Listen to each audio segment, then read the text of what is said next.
બનાવીશું ભીંડાની કઢી। આમ તો આપણે કઢી બનાવતા જ હોઈએ છીએ, પરંતુ આવી રીતે જો તમે ભીંડાની કઢી બનાવશો તો બહુ સરસ આ ભીંડાની કઢી બની રહે છે। તો સૌથી પહેલાં અહીંયા આપણે ભીંડાની કઢી બનાવવા માટે આપણે લઈશું 100 ગ્રામ ભીંડો। અહીંયા મારા પાસે 100 ગ્રામ ભીંડો હતો, એટલે આપણે 1 ગ્લાસ છાશ અને 100 ગ્રામ ભીંડો સાથે આદુ લસણ મરચાંની પેસ્ટ, અને એ ઉપરાંત આપણે લઈશું મીઠા લીમડાના પાન। હવે અહીંયા સૌથી પહેલાં છાશ હોય, દહીં હોય, ગમે એ ચાલે, તમારા પાસે ઘરનું મોળું હોવું જોઈએ, વધારે પડતું ખાટું ન હોવું જોઈએ। 1 ગ્લાસ છાશ અને અડધો ગ્લાસ પાણી, એવી રીતે 1.5 ગ્લાસ, એમાં આપણે અડધી 3 ચમચી એટલે કે 1 સવા ચમચી જેટલો લોટ ઉમેરી દેવાનો, સાથે કાચું જીરું ઉમેરવાનું છે, મીઠું ઉમેરીશું અને હળદર ચપટી માઇનોર જેટલી, વધારે નહીં, અને આપણે સાથે સાથે હિંગ ઉમેરી દઈએ। થોડું આમથી ખાંડ ઉમેરીશું કે ગોળ ઉમેરીશું, તમે ખાંડ ગોળ કોઈ પણ ઉમેરી શકો છો।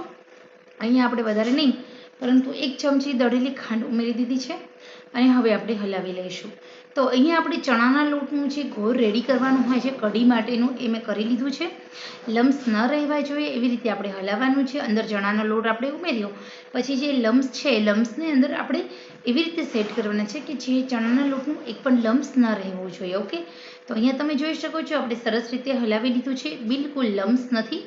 તો હવે આપણે આ ઘોળને સાઈડ પર રાખી દઈશું। અહીંયા મેં સહેજ અમથો ગરમ મસાલો ઉમેરી દીધો છે। હવે આપણે આ ચણાના લોટનું જે બેસન રેડી કર્યું છે, સહેજ અમથું નમક મને ઓછું લાગ્યું એટલે નમક ઉમેર્યું। હવે જે આપણે બેસન રેડી કર્યું એને સાઈડ પર મૂકી દઈએ, અને સૌથી પહેલાં તો આપણે ભીંડાને સાંતળી લઈશું। તો અહીંયા મેં ભીંડાને તમે જોઈ શકો છો, મેં 2 ચમચી તેલ લીધું છે। ભીંડો મારો 100 ગ્રામ છે। તમે જો ભીંડાની કઢી તમને કોઈને ઘરમાં ભાવતી હોય અને એમાં પણ લસણ અને મરચાં નાખીને જ્યારે પણ તમે આ ભીંડાની કઢી બનાવશો તો ખૂબ જ ટેસ્ટી બને છે, કારણ કે અહીંયા એકને એક કઢી ખાઈને કંટાળ્યા હોય એટલા માટે। તેલ માઇનોર આપણું સહેજ અમથું ગરમ થાય એટલે આપણે હિંગ અને હળદર ઉમેરી અને લસણ આદુ મરચાંની 1 ચમચી પેસ્ટ ઉમેરીશું અને ભીંડાને સાંતળી લઈશું। અહીંયા કઢીનો વઘાર નથી કરવાનો, અહીંયા માત્ર આપણે ભીંડાને સાંતળવાનો છે। ભીંડાને તેલની અંદર ટોટલી ચડવા દઈશું આપણે।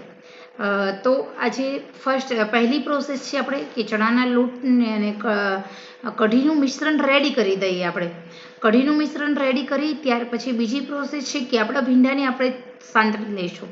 તો અહીંયા આપણે રાઈ જીરાથી વઘાર નથી કરવાનો, પરંતુ ભીંડાને આવી રીતે સાંતળી લેવાનો છે।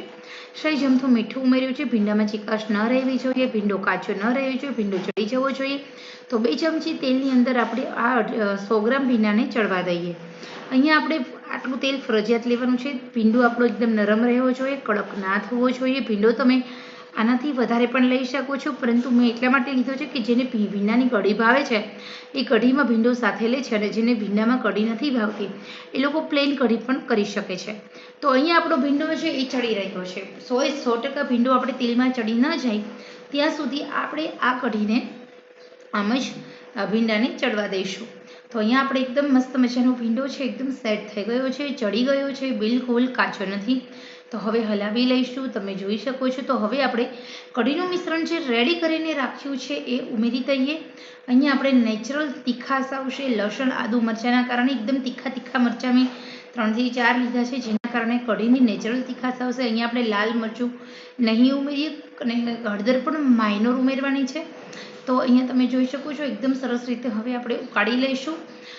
થોડા મેં ચીલી ફ્લેક્સ એડ કર્યા છે, આપણે અહીંયા લાલ મરચું નથી નાખવું, તો મેં 1 ચમચી ચીલી ફ્લેક્સ લીધા છે, જેના કારણે ટેસ્ટ બહુ સારો આવે છે એટલા માટે। તો હવે અહીંયા તમે જોઈ શકો છો ધીમે ધીમે આપણે એકદમ મીડિયમ આંચે કઢીને ઉકાળીશું। ચણાનો લોટ તળિયે બેસી ન જાય એટલે આપણે થોડું હલાવતા પણ જવાનું છે, જેના કારણે આપણી જે કઢી છે બહુ સરસ બને છે। તો હવે અહીંયા થોડો અમથો ગરમ મસાલો આપણે જે એડ કર્યો છે અને હલાવી લઈશું, વઘાર કરીશું। તો કઢી ઉકળે અને એક ઉભરો આવે પછી આપણે વઘાર કરવાનો છે કઢીનો। તો અહીંયા હજી વઘાર બાકી છે। આપણે પહેલી જે પ્રોસેસ કરી એ ભીંડાને ચડવા દેવા માટેની હતી। હવે આપણે કઢી ઉકળે એટલે આપણે વઘાર કરીશું। તો અહીંયા આશરે એક ઉભરો આવે ત્યાં સુધી આપણે ભીંડાની કઢીને ઉકાળીશું। તો હવે બીજી બાજુ આપણે વઘાર કરીશું, વઘાર કરીને પણ આપણે થોડી ઉકળવા દેવાની કઢીને। તો વઘાર કરવા માટે આપણે 1 ચમચી તેલને વઘારિયામાં ગરમ કરવા માટે મૂકી દીધું છે। જેવું આપણું તેલ ગરમ થશે એટલે આપણે વઘાર કરી લઈશું। તો અહીંયા આપણે ચેક કરવાનું થોડી રાઈ એડ કરીને કે આપણું પ્રોપર તેલ ગરમ થયું છે કે નહીં। યસ, રાઈટ, આપણું તેલ એકદમ સરસ ગરમ થાય એટલે આપણે રાઈને ઉમેરી દેવાની છે। રાઈ અહીંયા ઉમેરાઈ જાય એટલે આપણે જીરું ઉમેરીશું।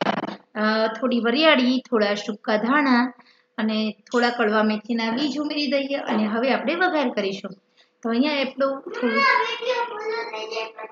પછી તું આવી જજે. ઓકે. પછી મીઠા લીમડાના પાન ઉમેરી દીધા છે, જીરું ઉમેરી દીધું અને હવે તમે જોઈ શકો છો સરસ મજાનો વઘાર આપણો થઈ ગયો. હિંગ ઉમેરી દીધી એટલે હવે આપણો જે વઘાર રેડી કર્યો છે એ વઘારને આપણે કઢી જે ઉકળી રહી છે એમાં એડ કરી દેવાનો છે અને પછી આપણે ફરી હલાવીશું. તો અહીંયા આપણી કઢી એકદમ સરસ મીડિયમ આંચે ઉકળી રહી છે. ચણાનો લોટ કઢી જેમ ઉકળશે એમ કાચો નહીં રહે અને કઢીમાં મીઠાશ જમશે, એની ખટાશ પણ ચડશે. તો અહીંયા તમારી ખટમીઠી કઢી છે એ બનીને રેડી છે. એક ઉભરો આવી જાય એટલે આરામથી તમે ખાઈ શકો છો. તો કઢીની ઉપર આવું જીરાનો વઘાર અને મીઠા લીમડાનો વઘાર બહુ સરસ લાગે છે. એમાં પણ થોડા અમથા તમે કડવા મેથીના દાણા, થોડા સૂકા દાણા, થોડી વરિયાળી એનાથી તમે વઘાર કરો તો ખરેખર આ કઢીનો ટેસ્ટ બહુ સરસ લાગે છે. તો આશા રાખું છું કે આપ સૌને આ રેસીપી ભીંડાની કઢીની પસંદ આવી હશે. તો અહીંયા મેં સરસ મજાની કઢી બનાવી છે. હવે હું માઇનોર 1 થી 2 મિનિટ સુધી ઉકાળીશ અને પછી ગરમા ગરમ કઢી ભાત સાથે સર્વ કરીશ.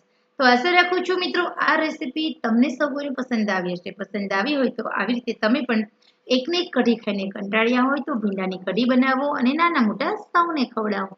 તો કેવી લાગી મિત્રો આ રેસીપી મને જરૂર જણાવજો.